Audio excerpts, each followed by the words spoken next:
Ahoy there, YouTube! I'm back again today for another weekly video log. It is Monday, August 17th, and I hope you had a great weekend. I know I did. I volunteered with some kids at a camp that I went to. It was a lot of fun. We did a lot of cool stuff. I went ziplining, went on a giant swing, hung out with kids, we talked, we did a lot of stuff. We played some games. I moderated a 24-player game of Werewolf, and it was a blast. So I hope you had an awesome weekend as well. But let's get down to business. Let's get down to brass tacks. Let's get down to the weekly video log. And before we get started, I do want to mention that I have some housekeeping stuff to mention. But what are we going to be talking about this week? I'm going to take the question of the week and I'm going to make it our main topic of the week, which are luxury games, luxury editions of games, like your Small Worlds, your Ticket to Rides, that sort of stuff. What are my thoughts on it? And what are some games that I would love to see get that sort of treatment? I also am going to be talking about a game that has never got a chance to hit the table and why. And then I'll be talking about the games that I got in the mail this week and the games that I got a chance to play. But before we get started, I want to give you some housekeeping notes. I'm going to give you a little peek behind the curtain at Bauer's Game Corner. So first, you can start to expect to see, normally I do 2 reviews a week, one on Wednesday, one on Saturday. However, due to just how many freaking games I have to play and I need to play and that are time sensitive and all that sort of stuff, I'm going to be bumping that up to 3 games a week at least for the next couple months, at least until the end of September. And so expect to see more. I don't know if I'll be able to do it too much longer after that just because I go to school full-time, I work full-time, and I have a family. But for the next month and a half, you can expect to see 3 reviews a week instead of 2. So a little programming note there. Also, I do want to mention some other behind-the-scenes stuff. We are still seeing the fallout from our Gen Con Bonanza, which, by the way, thank you a lot for helping send us there. Even if you just watch the channel and just subscribe, you still helped. Obviously, Kickstarter, if you back the Kickstarter, thanks a lot. But we are seeing some fallout from that, some awesome fallout. We have gotten added to not 1, not 2, not 3, but 4 new reviewer lists for some pretty decent-sized companies, some big companies. IDW is we're gonna start reviewing IDW games. They're gonna be sending us a copy of Chew, the Game in the mail, which I'm really excited to check out because I know Eric, my camera guy, has been recommending I read that for a long, long time. Game Salute is going to be sending me some stuff to review, and I'm going to be added to their reviewer list, so that's exciting because they have a lot of games out there. In fact, you can expect to see a review for one of their Princess Bride games, hopefully in the next week, week and a half. Korea Board Games, the creator of Coconuts, a game I really, really enjoy. It's somewhere over there, and they have some other light games. They're going to be sending me a package of games to check out, and I'm on their reviewer list. And then Academy Games, who runs quite a few Kickstarters, maybe once or twice a year. They do a lot of war games, but they also did like Thief and Underground Railroad, and I'm really excited to check out some of their stuff since I'm a big, big history buff. They're going to be sending me a copy of Underground Railroad, which I'm really excited to check out. But yeah, so 4 new reviewers on the reviewer list. We are growing, we are growing, we are growing, we are getting bigger. Pretty soon it'll be a big freaking deal, right guys? Huh? Right? Yeah, it's kind of funny to think about. Another thing that I want to mention is I want to know your thoughts on Patreon. Have you ever used Patreon, and what are your thoughts on it? Either being someone who gets money from Patreon or who contributes to a Patreon. How does that work? Do you enjoy the system? Does it feel safe? Because I'm going to look somewhat into that. And the main reason is I've been told by a lot of reviewers, at least 4, that that's a good way to go on that sort of thing. Because as you know, I normally don't ask you guys for too much. I ask you to click on the subscribe button down below, and that's about it. Leave a post in the comments below. And then I run my Kickstarter once a year, but other than that, I really don't ask you guys for too much. And that's because, I don't like to ask people for stuff. But I'm interested in the Patreon thing because it would allow me to get a microphone. Because I really want to get a microphone, and eventually I'd like to get a devoted camera to doing this because I've been getting this from a lot of people that, hey, your content, your quality on your Gen Con Bonanza when you're surrounded by 30,000 people is better than your regular reviews. How does that exactly work? It's like, well, because I film on a camera phone. And so I'm looking into Patreon to see if I can potentially get a microphone in a camera, and I'm interested to see how that works. So let me know in the comments below if you've used Patreon and what your thoughts are on Patreon. But let's get down away from all that boring stuff and talk about games, because that's what we love. So I'm going to be talking about the games I got a chance to play this week. First one is Compose Yourself from Think Fun. And I use the word game very lightly on this. I was excited to bust this out in my classroom. I thought I was going to be able to make music with them or something like that. This is really more of a tool for people who already know how to play music, and then you can put it on, I did it on my phone, but you can also do it on a tablet or computer. You put together these cards, you enter it in there, and then you make music. It's weird. I don't know if I'm giving it a positive or a negative review. I actually need to hang out with a friend of mine whose kid who plays music and let them mess around with it and see what they think about it, since I don't even play music. But needless to say, it seems like a pretty cool tool if you play music and you're a kid. So yeah, compose yourself, I guess, if you have kids and you like to play music. Check it out. Next one is Rhino Hero. And I actually got a chance to play this a couple weeks ago, so this one is kind of cheating, but I just wanted to let you know. I'm not going to be able to review this for a couple weeks, most likely, but Rhino Hero is fantastic. Expect to see this on my top 40 games of all time list. It is outstanding. It is incredibly versatile, connecting to what we talked about last week. I play it with the kids in my classroom. I played it with my game night. I played it with my wife. Everyone I've played with has liked this. It's scalable, so you can play as a really simple game or a slightly more complex game. And man, I know you're looking at this, you're like, I don't have kids. Why am I looking at a Hava game? You should still consider checking this game out because it is a blast. There's a fantastic filler game as well. That's Rhino Hero from Hava Games, one that I highly recommend. Another kids game I got a chance to play is Santa's Bag from Griggling Games. This one really intrigued me because it's 2 to 8 players. It plays in 15 minutes. That's a big player count.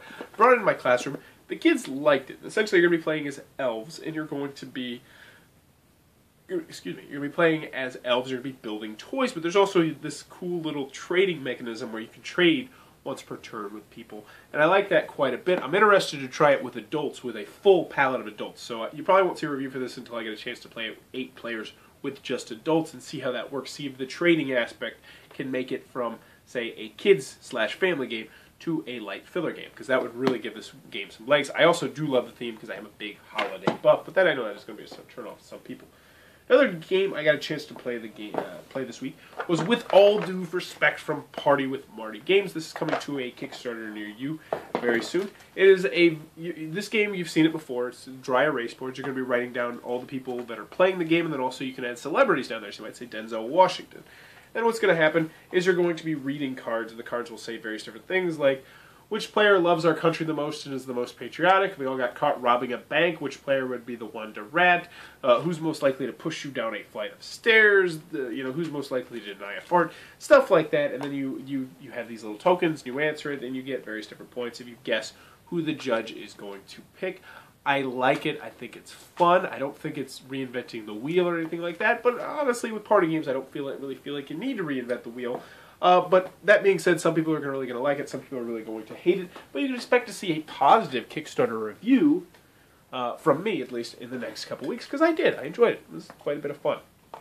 Another party game that I got a chance to play that is not in front of me is Codenames from CGE, which is, oh my god, it is fantastic. I understand now why it was the #1 game of Gen Con. It was hottest on the buzz because it's outstanding, it's spectacular. Essentially how it works is it's you're going to have a partner, and then you're going to be, or you might have numerous partners, then you're going to be giving them clues. And you might say, there's going to be cards out in the middle that say like dinosaur, key, all sorts of just random stuff.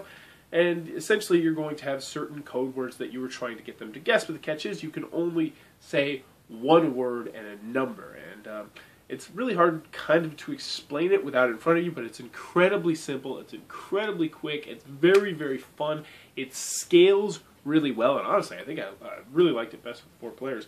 I honestly think I would like it best with 4 players, I say. Really good game, highly recommend it. It's got a nice price point. That is Codenames from CGE. It's got a lot of buzz for a good reason. Another game I got a chance to play was Crisis Hunters from the Flux Capacity. Now, this is one that was interesting. I got this as part of the Gen Con, and I watched some reviews on it, and they were really negative reviews for the most part. A lot of people trashing it, and the main reason is there's one really dumb mechanic in here where you roll a die, and that determines how many actions you have on a turn. Now that is a stupid mechanic, but I didn't have the biggest problem with it. I was expecting to really not like this game and to rip into it, but luckily I didn't come into it with too many preconceived notions, and I really enjoyed Crisis Hunters. It's light, it's fun, it's quick, it's compact. This is what I want out of a micro game. I really like the box as well. Enjoy the artwork, enjoy the special abilities. You can probably expect to see a positive review of this in the next couple weeks, but that being said, this is definitely one I wouldn't recommend going out and running and buying. This is a try before you buy, but if you're in the market for a 2 to 4 player micro game, and there's an expansion that even brings it up to 6 players, really enjoyed Crisis Hunters from Flux Capacity. I'm very surprised about that too. Last game that I'm going to be talking about this week that I got a chance to play was Codemaster, another game from Think Fun Games. And this one actually is more on the game side. And wow, I was really impressed by this game. I really, it's three reallys like this game. Essentially what it's going to be doing is you're going to be taking a little Minecraft character and you're going to try and get from point A to point B by going around this little map. But there's catches, obviously. And the thing is, you're going to have exactly, like, you might be one movement away from there. So it sounds like it's going to be easy, but it might say you have to move 6 different times. And you have to go this color to this color to this color. You can only use certain colors, and you're trying to figure out, you're trying to put together this maze/puzzle together if you like mazy puzzle games.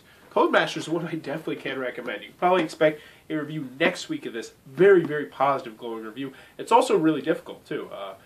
Even for me, being an adult. My kids in my classroom couldn't play it, 3 to 5 year olds. But for me personally, I had a blast with this one. It was fun to challenge my brain. Codemasters from Think Fun. One I absolutely recommend checking out. I think it's got a nice $20 price point, too. A lot of fun. Moving on, I got 2 other games in the mail. One was in the mail, actually. First one is Folklore the Affliction. It's a new game from Greenbrier Games. It's going to be on Kickstarter next month. At least I hope it's next month. This is going to be not a micro game, a miniatures game, which is, I think, the opposite of a micro game. But it's going to be a cooperative, horror-filled adventure that is steeped in fear, myth, and superstition. Hunt or be hunted by creatures of antiquity and legends, both mortal and supernatural. It's a cooperative game of survival, character building, and storytelling. You're going to go through different scenarios, scenarios. That's the only word that I'm going to use there. They sent me the first scenario to check out. I'm excited to figure it out. I like cooperative games. I like the idea of this game, and hopefully it turns out to be pretty good. So you can expect a Kickstarter review or preview for that in the next month. Remember, if you see previews from me, kids, that generally should be a red flag to you. Last but not least, I did purchase a game. And I know you're saying, what? You got like a ton of games at Gen Con. Why are you still purchasing games? I know that's kind of what my wife said when I told her I purchased a game. But it was only $2 because, as many of you know, the Barnes & Noble Red Dot Summer Clearance Sale is now almost over, which means they have slashed all the things that were in their clearance to $2. Now, there was nothing in my clearance. My clearance section was pretty barren, but what I was lucky enough to find when I was just perusing through the games randomly was a copy of Pandemic in the lab, and it was mixed in with the other Pandemics, and I was like, oh, my precious. And I took it over to the front, and I was like, is this $2? And she rung it up, and she's like, oh, that is $2. And I was like, I want it. And so, yes, I got a copy of Pandemic in the lab for $2. So that's awesome, because as many of you know, Pandemic is one of my favorite games of all time, so now I have 2 of the expansion for it. Very excited about that. I also want to give a shout out to this game, Inside Tracks. It's not a game, it's a book. You're like, what? Books? Who cares? Well, I got this for $2, and I just wanted to mention it because it's really freaking stupid. I just wanted people to know about the dumbness of this book. I got it because it sounded really cool. It's a picture book, so my son's instantly going to like the pictures. It's got animals, it's got desert. It's a really cool looking book, but also it says you can bring the book to life. Simply point your phone or tablet at an image and watch how the scene was brought to life in the movie. And I was like, whoa, is there like some cool app which is going to show me the scene in the movie with the picture? And I was like, yeah, this sounds really cool. My son's going to love this. Heck, I'm going to love this. We'll have a lot of fun with it. And then I realized that there are no QR codes. There's nothing like that. Essentially, all it is you're going to put your camera phone and look at the pictures through your camera phone. That's all it does. So essentially, you're just not going to look at it through your face. You're going to look at it through your camera phone. And I was like, wow, that's so stupid. So yeah, I just wanted to mention that because I thought that was a really stupid idea. So that's Inside Tracks. Really dumb idea for a book. Or at least that marketing ploy. Super dumb. So let's get to the game that has not got a chance to hit the table. And this week, that is Formation from Bicycle Games. Now, this game I purchased for $0.25 at a garage sale. And this was back when I was first starting getting reviewing. It was in my first couple months, back when I was hoarding tons of games. Because I was like, oh my god, I'm not going to have enough games to review. I'm not going to have enough games to review. I got to go buy games. Which now is actually the opposite problem that I have. So yeah, I purchased this, and I still have it, and I've never played it. And you know why I've never played it? Because, well, it sounds pretty lame. It's an underhanded rummy game, and it's from Bicycle Games. And generally, when I get together for game nights, people don't want to play bicycle game nights. I've never had anybody say, hey, do you want to play War tonight, or Rummy or something, instead of, you know, Ticket to Ride or Dominion? I've never had that, and I never will have that, which means this is going to be hard to hit the table. But as many of you know, I have taken a vow that I will never, ever get rid of a game until I review it, because the world needs a review of Formation. I don't think there are any on Board Game Geek, at least not any video ones. So this game will probably sit on my shelf for a very, very long time and take up space. But one day, you will see a review for Formation, the underhanded rummy card game. I just don't know when. So let's get to our main topic of the week, which is brought to you by Matt. Super nice guy. I got a chance to meet him at Gen Con.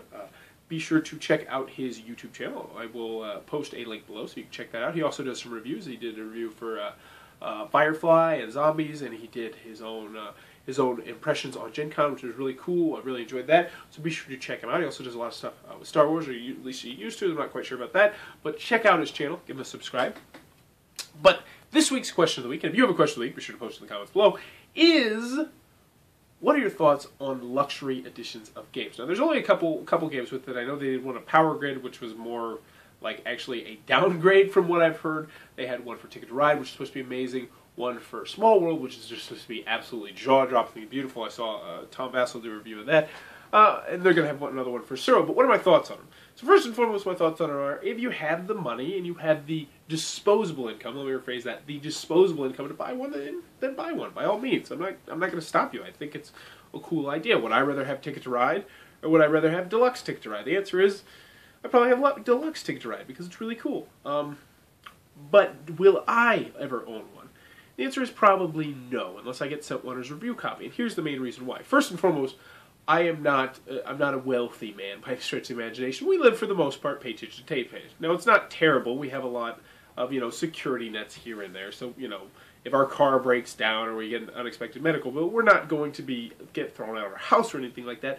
But we're definitely not as wealthy as a lot of people in the board gaming hobby generally are, because that is the major demographic, is like 35 to 45 and wealthier, on the wealthier side, computer jobs, that sort of thing. I'm not like that. So instantly, I'm kind of priced out of a lot of these games, but I still think they're cool ideas, and I still recommend getting them over the other ones if you have the money. And the main thing is because I feel like a lot of those games can then become conversation pieces. For instance, the upcoming Suro. Like, the game is so simple that you could set this out on your dining room table, and or not your dining room table, like your coffee table. It's A, going to look really super cool, aesthetically pleasing, but B, it also might get someone to play the game who might never have played the game before. Because if I have it on my coffee table upstairs versus if I have it downstairs down here, like when people walk down here and they're not big into gaming, this is intimidating. This is an intimidating room. But if you just have something set out and it looks cool, it's got these big stone pieces, like, oh, what is this? What is this? Is this like checkers or chess or something like that? You might potentially wrangle somebody into the hobby. So that's cool, and I like that.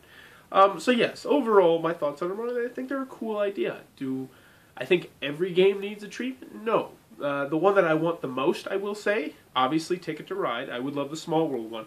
But the one that I really want the most is Hanabi. I think Hanabi did the coolest idea, from taking the cards to those big, chunky, thick tiles. And I honestly think one day I probably might own that. Maybe, one day. So which games, though, the obvious question are, which games would I like to see deluxe versions of? I'm going to give you two of them. One of them is incredibly unrealistic and never, ever, ever, ever would happen. And one of them is slightly more grounded in reality. Both of them probably will never happen, unfortunately. The first one is Mage Wars, and this is the one that's completely crazy out there. But imagine if the board was even bigger. And imagine, instead of putting cards on the board, if you had miniatures, like big miniatures. Now, I know this would be incredibly unfeasible because there's hundreds of miniatures in the game, but just imagine how cool that would be if you had these awesome miniatures just going around the board, and if they were actually the right size. That's what I really think would be cool about this deluxe edition of the game.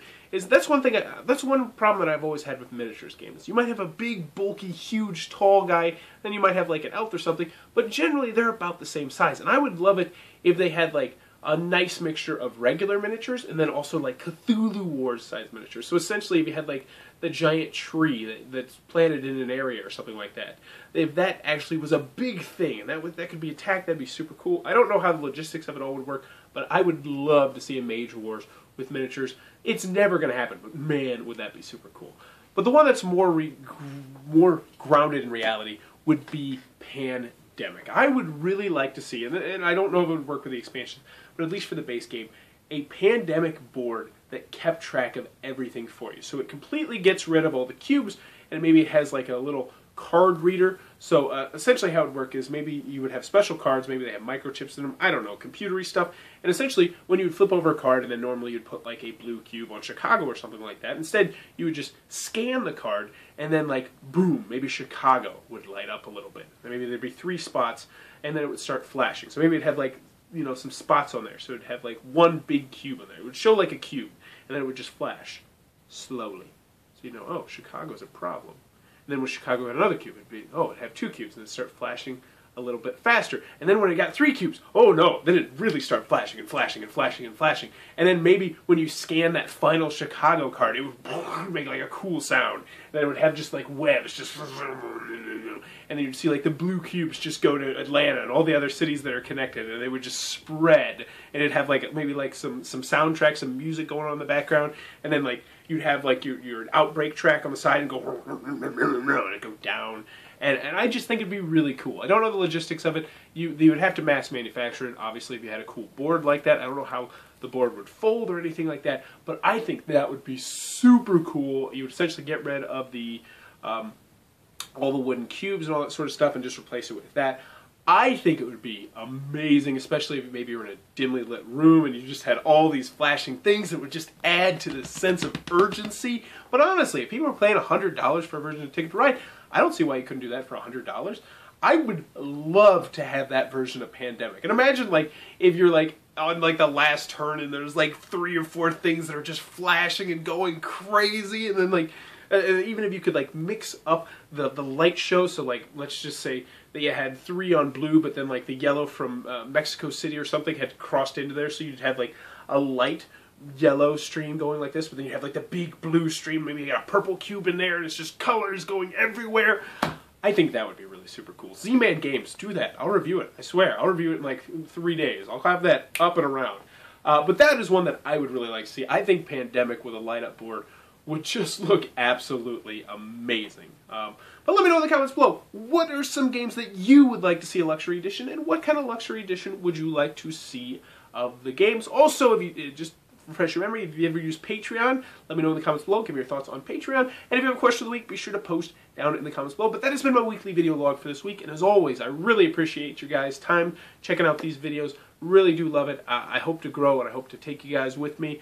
I don't know exactly what that means, but just grow with me. So yeah, let's not get sappy here. Let's get out of here. As always, thanks for your time, YouTube.